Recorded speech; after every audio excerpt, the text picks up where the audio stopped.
In a dying rural town, a desperate single mother rescues millionaire Elon from a fiery wreck beneath a forgotten overpass. But as whispers spread about his mysterious past and the cryptic letter he carried, the community begins to question his intentions. What secrets could the letter hold that might change everything? Is his generosity genuine, or is he exploiting the town for his own gain? Promises of revitalizing a broken recycling center and reviving abandoned scholarships seem almost too good to be true. Can a man of privilege truly understand the struggles of those left with nothing? Or will his arrival push the town even further into despair, leaving the woman who saved his life and her son to bear the cost of misplaced trust?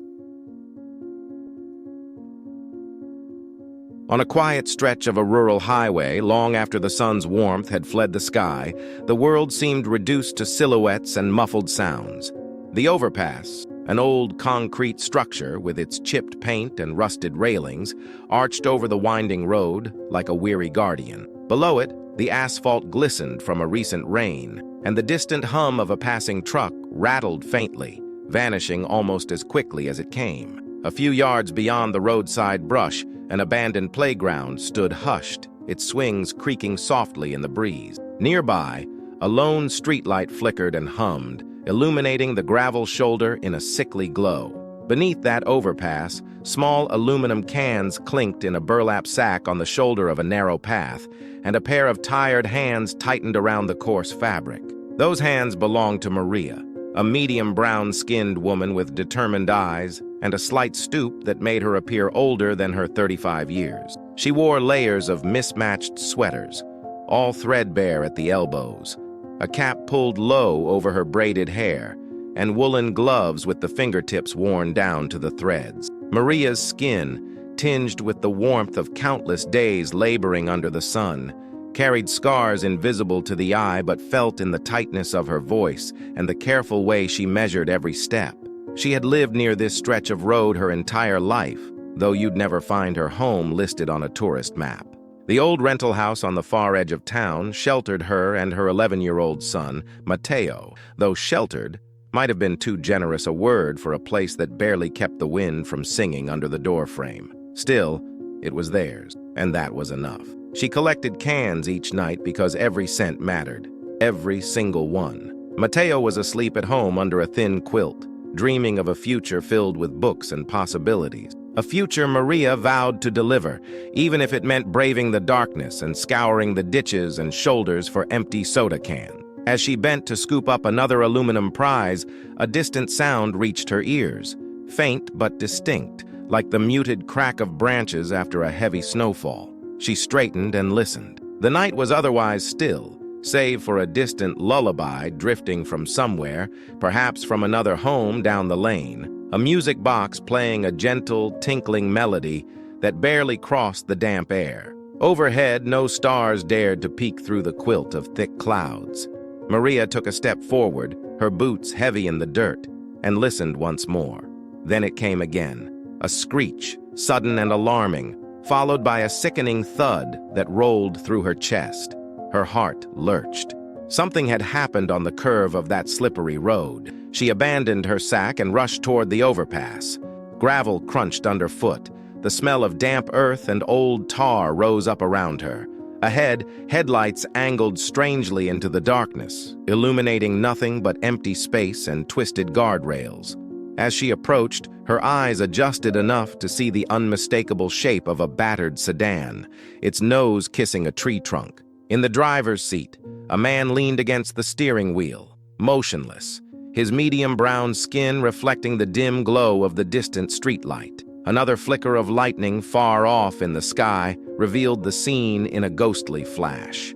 The driver's door crumpled, the roof buckled, glass scattered like frozen tears on the roadside.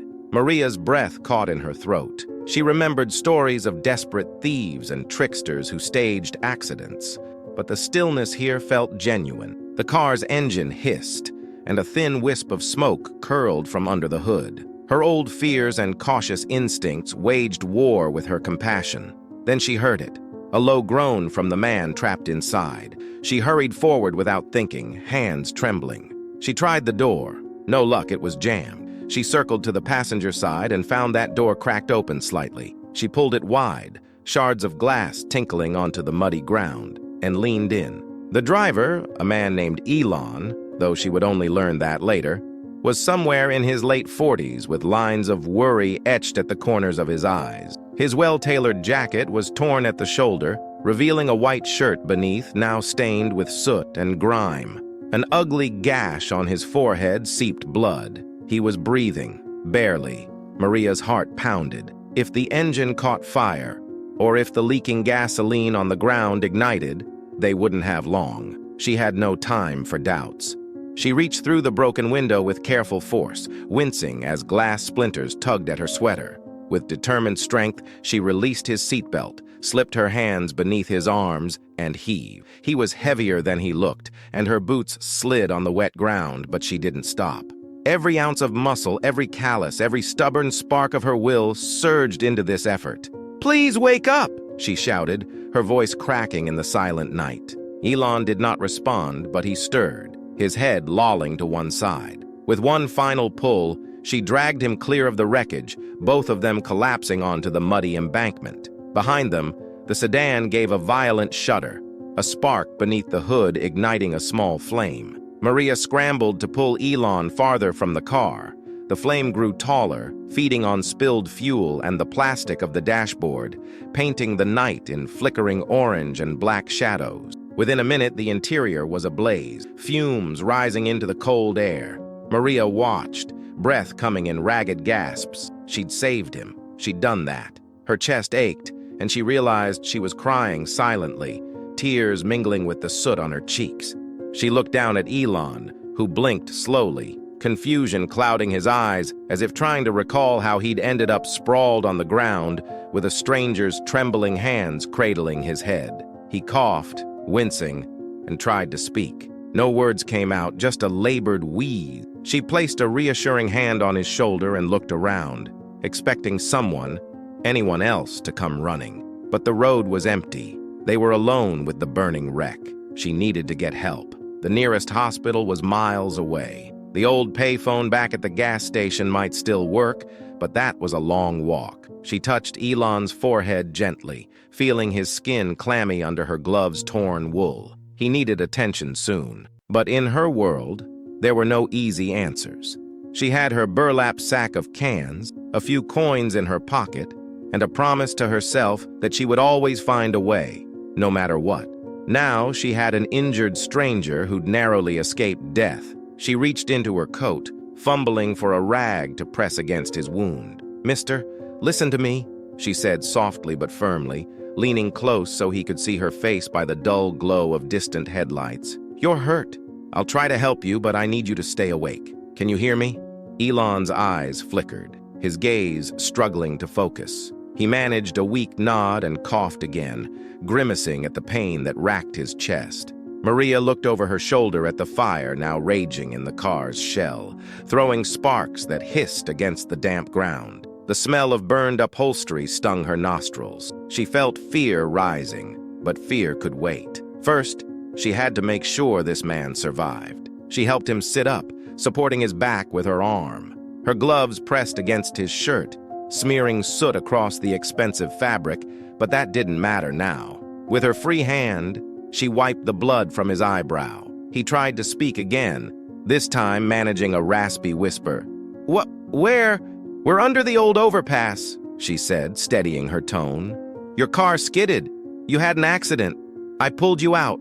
She offered a small, strained smile. "You're safe now. Let's keep you that way." His eyes, a warm brown, narrowed as if he recognized something unexpected in the kindness of this stranger. But he said nothing more, only closed them briefly to fight off a wave of pain. She looked toward the dim lights that marked the edge of town. Not far from here was the small shack of a neighbor who might have a working phone. If she could get Elon there, maybe they could call for help. But he could barely move. She considered leaving him to get help, but the idea of abandoning him in such a vulnerable state twisted her stomach. She remembered how often she had felt abandoned herself. No, she couldn't just leave him here. She had to think of something else. She reached under his arm again, helping him stand slowly. He swayed, and she wrapped her arms around his waist to steady him. He towered above her, and supporting his weight was no easy task. Step by step, they inched away from the smoldering wreck toward a small cluster of trees that provided some shelter from the wind. As they moved, the sound of that faint music box drifted through the cold air again, oddly gentle in this grim setting. Its melody was an uninvited guest, cutting through the silence and offering a strange sense of comfort. Maria paused, wondering if it came from a passing truck's radio or a distant farmhouse. She didn't know why it was there, but it reminded her of lullabies she used to sing to Mateo when the boy was younger, before they learned that lullabies don't fill empty stomachs or pay for textbooks, but they did soothe hearts. And right now, a little soothing was welcome. Elon slumped against a tree trunk, his breathing shallow. Maria knelt beside him, adjusting her cap, the frayed edge scratching her forehead. She would have to do something soon. Maybe rummage the wreck to find a phone or something that didn't burn up. But the fire was still too intense. She gave him a moment, letting him gather his bearings. He opened his eyes again and seemed to recall something. With great effort, he slipped a hand into his jacket's inner pocket, producing a small leather wallet and a cell phone whose screen was cracked in the crash. He tried to power it on, but the device refused to respond, its battery likely dead. He managed a faint grunt of frustration. Maria understood. She pressed her lips together, thinking quickly. Her voice was quiet but determined. "We'll figure this out. Let's try to get you closer to town. There's an old truck stop down the road. Maybe we'll find help." He nodded weakly, as if placing his trust in her hands. This stranger who had risked everything to pull him from a burning car. He didn't know her story, and she didn't know his. But in that moment, none of the usual boundaries or suspicions held any power. Survival, decency, and compassion reigned. The tension in her muscles eased slightly, a tender warmth flickering in her chest. She remembered Mateo and how proud he would be to know his mother saved a life tonight. He often called her his hero, though she'd never believed it. Now, perhaps, she had become one indeed, in this strange encounter beneath the overpass. They rested a moment longer, and as Maria adjusted Elon's collar to keep the chill off his neck, she caught sight of the distant lights reflecting in his eyes. She wondered who he was, where he came from. Was he a father? A traveler passing through? Could he understand how far she would go to ensure her son's future? She didn't ask yet. There would be time for questions later, if fate allowed. For now, they were two weary souls in the quiet darkness, united by one fateful moment. Above them, the overpass stood as silent witness, its concrete pillars etched with faded graffiti. Somewhere across the fields, a dog barked into the night. The wind carried a whisper of distant laughter, a child's voice, perhaps from some home celebrating a quiet family night. In the hollow where Maria and Elon found themselves, hope flickered. She patted his arm gently. "We have to move," she said, helping him to his feet once more. He sucked in a pained breath and nodded. Together, they staggered toward the faint glow of the old truck stop's neon sign, broken and sputtering but still visible in the darkness, where maybe, just maybe, they could find a way forward. They had crossed the threshold of an unexpected bond. By dawn, their lives would be entwined in ways they could not yet imagine, each step leading them toward truths, sacrifices, and acts of kindness that would ripple through their futures. Neither suspected how this chance encounter would transform not only their own destinies, but the destiny of a boy sleeping soundly under a thin quilt, dreaming of a better life. They moved slowly, half limping along the uneven shoulder of that rural stretch. The rain, light at first, began to thicken into a steady drizzle. Each drop shimmered on the battered asphalt, and the makeshift path toward the old truck stop now looked like a thin ribbon of hope in the darkness. Maria's grip on Elon's arm tightened as he stumbled, his injuries making every step a battle against pain. The distant glow they followed was faint and flickering, one neon letter after another struggling to remain lit inside a weathered sign. She remembered that sign well, from nights when her feet carried her far beyond the usual places to find a few more cans, a few more coins. The world around them felt suspended. Apart from their labored breathing, there was silence,